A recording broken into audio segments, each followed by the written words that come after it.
আমার নাম মাহমুদা ইয়াসমিন। আমি একটি কবিতা আবৃত্তি করব। কবিতাটির নাম বীর পুরুষ। লিখেছেন বিশ্বকবি রবীন্দ্রনাথ ঠাকুর।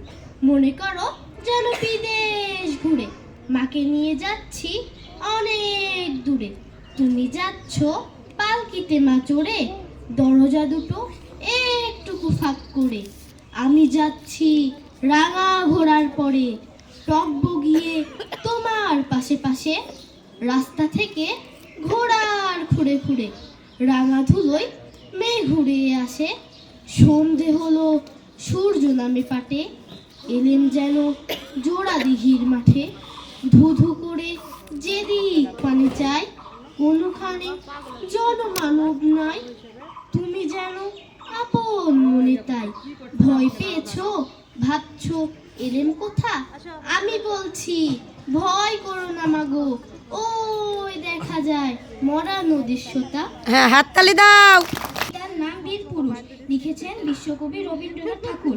মনে করো যেন বিদেশ ঘুরে, মাকে নিয়ে যাচ্ছি অনেক দূরে। তুমি যাচ্ছ পালকিতে মা চড়ে, দরজা দুটো একটুকু ফাঁক করে। আমি যাচ্ছি রাঙা ঘোড়ার পরে, টগবগিয়ে তোমার পাশে পাশে। রাস্তা থেকে ঘোড়ার খুঁড়ে খুঁড়ে, রাঙা ধুলোয় মেঘ উড়িয়ে আসে।